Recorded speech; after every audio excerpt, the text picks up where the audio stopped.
Hello first year students, क्या हाल चाल। तो आज की वीडियो में हम बात करने वाले हैं अपने BEE यानी कि basic electrical and electronics engineering के मोस्ट इंपॉर्टेंट क्वेश्चंस की। तो मैं आज की वीडियो में आपको 15 से 20 मोस्ट इंपॉर्टेंट क्वेश्चन देने वाला हूं। अगर आप सिर्फ इतने क्वेश्चन कर लेते हैं तो आप अपनी यकीन मानिए BEE में बहुत ही अच्छा स्कोर कर सकते हैं। और बहुत अच्छे से मेरा मतलब है कि आप A और A+ तक आराम से स्कोर कर सकते हैं, क्योंकि ये मोस्ट रिपीटेड क्वेश्चन है एंड ये पिछले 5-10 साल के पैटर्न पर बेस्ड हैं। तो आप इनको करके ज़रूर से जाएँ। अच्छा, आगे बढ़ने से पहले मैं एक बात बता दूं कि BEE आपका नो डाउट कोई आसान सब्जेक्ट बिल्कुल भी नहीं है। ये एक मॉडरेट से भी ऊपर एक टफ लेवल का सब्जेक्ट है एंड इसमें सिर्फ थ्योरी के भरोसे अगर आप जाएंगे तो आप बहुत अच्छे स्कोर नहीं कर पाएंगे। आपका लगभग 55% से 60% जो होता है वो थ्योरी होता है एंड 40 से 45% तक आपके न्यूमेरिकल्स होते हैं। मतलब आपको न्यूमेरिकल्स की भी प्रिपरेशन करके जानी है। तो वीडियो के शुरुआत में मैं जो आपको सिर्फ थ्योरी के इंपॉर्टेंट क्वेश्चंस बताऊंगा एंड लास्ट के 2-4 मिनट में जो इंपॉर्टेंट टॉपिक्स होंगे जिन पर न्यूमेरिकल्स आते हैं तो मैं उनमें न्यूमेरिकल्स को ऐड करूंगा। तो आप मेक श्योर करें कि आप वीडियो शुरू से एंड तक पूरी देखते हैं एंड जिस पैटर्न में मैं आपको क्वेश्चन बताता हूँ आप उनको उसी पैटर्न में पढ़ते हैं एंड फॉलो करते हैं। आइए चलिए शुरू करते हैं। एंड शुरू करने से पहले एक बात और, BEE का एक रूल है कि एक एक टॉपिक काफ़ी बड़ा है। मतलब आप सब कुछ कवर करने के चक्कर में ना रहें। आप भले ही एक टॉपिक पढ़ें बट वो एक टॉपिक अगर 5 तरीके से पूछा जा सकता है तो आप पढ़ें कि वो 5 तरीके हमको कैसे सॉल्व करने हैं। तो भले ही टॉपिक कम पढ़ें बट जितना भी पढ़ें पूरा अच्छे तरीके से पढ़ें। अब आइए बिना किसी देरी के स्टार्ट करते हैं। चलिए, तो अब सबसे पहले हम अपनी यूनिट 1 एंड यूनिट 2 के मोस्ट इंपॉर्टेंट क्वेश्चन देख लेते हैं। तो आपकी यूनिट 1 है DC सर्किट्स एंड ये थ्योरेटिकल क्वेश्चन बता रहा हूँ, इसके बाद न्यूमेरिकल एंड में बताऊँगा। DC सर्किट का पहला मोस्ट फेवरेट क्वेश्चन है RGPV वालों का, टाइप्स ऑफ वोल्टेज सोर्सेज। तो देखो 4 टाइप के वोल्टेज सोर्स बनते हैं, कुछ इनके ऐसे डायग्राम बनते हैं, कुछ डायमंड शेप के इस टाइप से। आपके 4 वोल्टेज सोर्स होते हैं और 2 में ये ऐसे एरो बनते हैं। वोल्टेज डिपेंडेंट वोल्टेज सोर्स, ऐसे voltage dependent current source, current dependent voltage source and current dependent current source. तो 4 टाइप के वोल्टेज सोर्स होते हैं एंड उसमें भी आपके डिपेंडेंट एंड इंडिपेंडेंट होते हैं। थ्योरी का बहुत आसान सा क्वेश्चन है, आप 5 मिनट में इसको याद कर सकते हैं एंड ये हर बार ही आपका पूछा जाता है। तो ये हो गया आपका पहला most important question. Second number पे KCL and KVL, Kirchhoff's current law और किरचॉफ वोल्टेज लॉ क्या होता है आपको पढ़ लेना है, थ्योरी में पूछा जाता है। थर्ड नंबर पे आपकी थेवेनिन्स थ्योरम क्या होती है एंड सुपरपोजिशन थ्योरम क्या होती है। इस पे न्यूमेरिकल भी आते हैं बट अभी एज अ थ्योरी और डेरिवेशन के तौर पर आपको इसको पढ़ के जाना ही जाना है। एंड थेवेनिन्स थ्योरम अगर आपको समझ ना आ रही हो तो ये सब मैंने यूट्यूब पर डाल रखा है, काफ़ी आसान लैंग्वेज में समझाया हुआ है, तो आप उधर से भी चाहें तो पढ़ सकते हैं। यूनिट 1 से आपके थ्योरी के 3 मोस्ट इंपॉर्टेंट क्वेश्चन ये हैं। यूनिट 2 है हमारी AC सर्किट्स। यूनिट 2 का जो फर्स्ट क्वेश्चन है ये डेफिनेटली आएगा, मैं ये नहीं बोल रहा हूँ आ सकता है, ये आता ही है। इसमें 6 डेफिनेशन है एंड 6 में से लगभग 3 से 4 डेफिनेशन वो हमेशा पूछता है एंड ये एक डेफिनेशन ज़्यादा से ज़्यादा 3-4 लाइन की है। तो डिफाइन क्या क्या करना है, RMS value, root mean square value क्या होती है। दूसरे नंबर पे किसी भी चीज़ की करंट की एवरेज वैल्यू क्या होती है। तीसरे नंबर पे फॉर्म फैक्टर क्या होता है, पीक फैक्टर क्या होता है, एक्टिव और रिएक्टिव पावर क्या होती है, एक एक्टिव पावर और रिएक्टिव या फिर एपेरेंट पावर क्या होती है। तो ये 5-6 आपकी डेफिनेशन है, इसमें से 3 से 4 डेफिनेटली पूछता है, तो आप इनको जरूर से पढ़ के जाएं। दूसरे नंबर पर मैंने आपको टॉपिक रखा हुआ है सर्किट एनालिसिस। तो सर्किट एनालिसिस में 3 टाइप के सर्किट होते हैं, देखिए RC सर्किट, RL सर्किट और RLC सर्किट। ये 3 सर्किट होते हैं। RC मतलब रेजिस्टेंस कैपेसिटेंस, RL मतलब रेजिस्टेंस और L का मतलब होता है आपका इंडक्टेंस। तो रेजिस्टेंस और इंडक्टेंस सर्किट और RLC तीनों का कॉम्बिनेशन, रेजिस्टेंस, इंडक्टेंस और कैपेसिटेंस।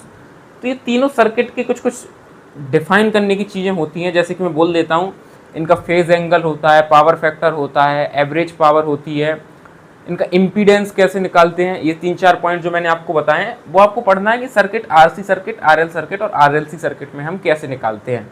एंड इस पर बेस्ड 1 से 2 न्यूमेरिकल आते हैं, मिनिमम 1 न्यूमेरिकल कंफर्म है, ठीक है। 1 न्यूमेरिकल इन तीनों पे बेस्ड आता ही आता है एंड मोस्ट प्रोबेबली आपका RL और RLC में एक आता ही आता है, ये दोनों ज़्यादा इंपॉर्टेंट है। थर्ड नंबर पे मैंने टॉपिक रखा है स्टार एंड डेल्टा ट्रांसफॉर्मेशन। तो हमारे 2 टाइप के कनेक्शन होते हैं, एक स्टार कनेक्शन, एक डेल्टा कनेक्शन एंड इन दोनों में आपस में कुछ रिलेशन होता है, लाइन वोल्टेज और फेज वोल्टेज का ऐसा एक रिलेशन होता है स्टार और डेल्टा में। तो ये आपको पढ़ लेना है बट अगेन ये टॉपिक जो है थोड़ा सा डिफिकल्ट है। तो अगर आपको ये समझने में दिक्कत जा रही हो तो मैं बोलूँगा आप इसको लास्ट प्रायोरिटी पे रख सकते हैं। इसकी जगह आप बाकी टॉपिक्स एंड जो अदर टॉपिक्स में बता रहा हूँ वो आप पहले कर लें। ये आता डेफिनेटली है, हर साल ही पूछा जाता है एंड इस पर बेस्ड न्यूमेरिकल भी पूछा जाता है। तो मैं चाहता हूँ कि आप इसको करके जरूर से जाएं, बट आप इसको लास्ट प्रायोरिटी पे रखें। तो ये हमारी यूनिट 1 एंड 2 फिनिश हो चुकी है, आप चाहें तो उसका स्क्रीनशॉट ले लें। तो चलिए अब अपनी फर्दर यूनिट्स आगे देखते हैं। यूनिट 3 की बात कर लेते हैं। एंड याद रखना यूनिट 3 एंड यूनिट 4 आपकी थ्योरी और न्यूमेरिकल के मामले में मोस्ट इंपॉर्टेंट यूनिट हैं। यूनिट 3 है मैग्नेटिक सर्किट। तो देखो मैग्नेटिक सर्किट में एक मैग्नेट का सर्किट बनता है जिसको बोलते हैं सीरीज मैग्नेटिक सर्किट, बट वो आपके कोई उतना काम का है नहीं। इसमें मोस्ट इंपॉर्टेंट क्वेश्चन नंबर 2 है एंड क्वेश्चन नंबर 3 है, आगे देखते हैं। पहला क्वेश्चन दिया मैंने, फैराडेज लॉ क्या होता है ये पढ़ लेना है, और सेल्फ और म्यूचुअल इंडक्शन क्या होता है ये पढ़ लेना है। तो ये कई बार क्वेश्चन पूछा गया है, सेल्फ और म्यूचुअल इंडक्शन में डिफरेंस पूछा गया है, थ्योरी क्वेश्चन है, पढ़ लेना है। सेकंड नंबर पर क्वेश्चन आता है सिंगल फेज ट्रांसफार्मर, इस पर 3 4 5 स्टार लगा लो, ये डेफिनेटली क्वेश्चन आएगा। एंड इसके अंदर 3 चीज़ें होती हैं, देखो क्या क्या। पहले नंबर पर टाइप्स, कितने टाइप के ट्रांसफार्मर होते हैं, जैसे कोर टाइप होते हैं और सेल टाइप होते हैं, ऑयल कूल्ड होते हैं, एयर कूल्ड होते हैं, सिंगल फेज होते हैं, 3 फेज होते हैं। तो ऐसे ट्रांसफार्मर के टाइप्स कितने होते हैं, ये हम सिंगल फेज ट्रांसफार्मर की बात कर रहे हैं। पहली चीज टाइप्स। सेकंड नंबर क्या हो गया, कंस्ट्रक्शन। कंस्ट्रक्शन या फिर सीधा सीधी बात बोलूं डायग्राम, आपको ट्रांसफार्मर का डायग्राम एंड उसके पार्ट्स जरूर से याद रखने हैं, ये क्वेश्चन पूछा जाता है। एंड थर्ड नंबर पे आ जाता है इसकी वर्किंग प्रिंसिपल, कि ट्रांसफार्मर काम कैसे करता है, कैसे उसमें एक मैग्नेटिक फील्ड सेटअप होती है, 2 कॉइल होती हैं, एंड एक वोल्टेज अप या डाउन कैसे होता है किसी भी ट्रांसफार्मर में। ओवरऑल वर्किंग प्रिंसिपल आपका क्या होता है ट्रांसफार्मर का।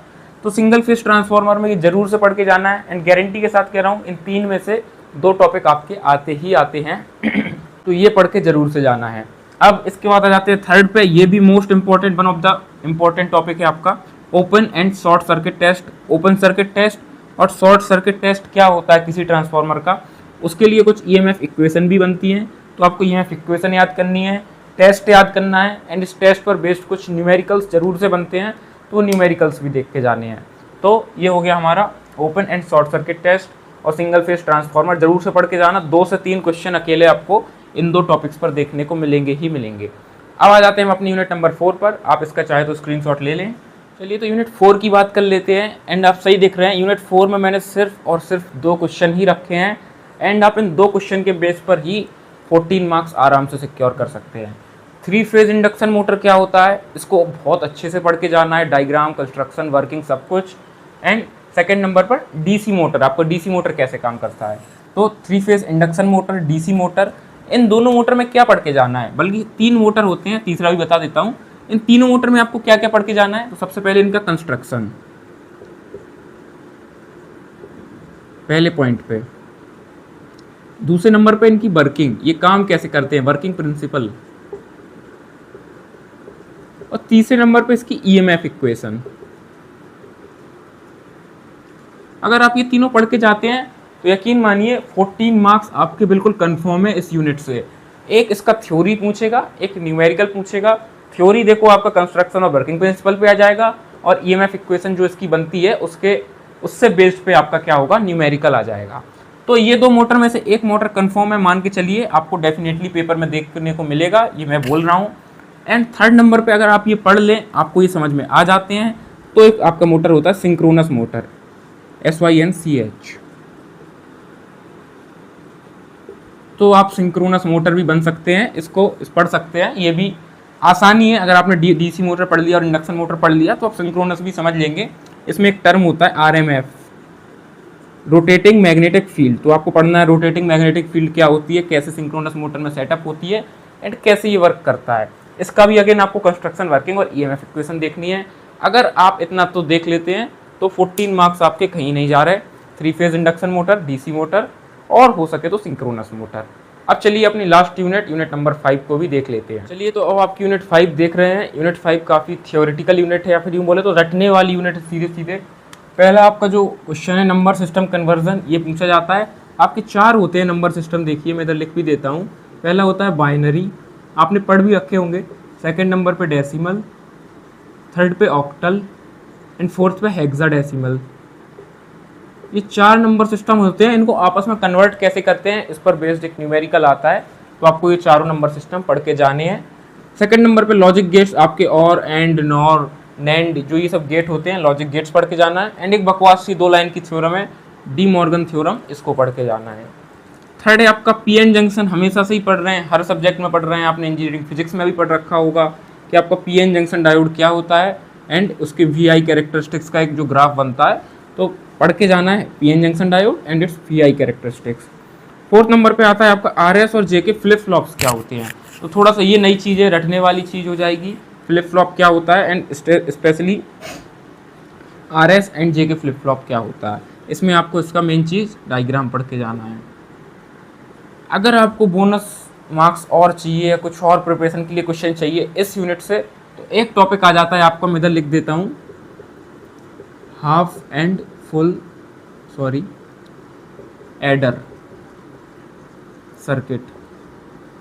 तो आपको देख लेना है कि आपका एडर सर्किट क्या होता है, ADD, एक सबट्रैक्टर सर्किट भी होता है, एक एडर भी होता है, तो हमको सिर्फ एडर पढ़ के जाना है, उसमें भी हाफ एडर और फुल एडर क्या होता है। अगर तो टाइम मिले लास्ट में तो आपको ये देख के जाना है, नहीं तो ये क्वेश्चन आपके लिए सफिशियंट है।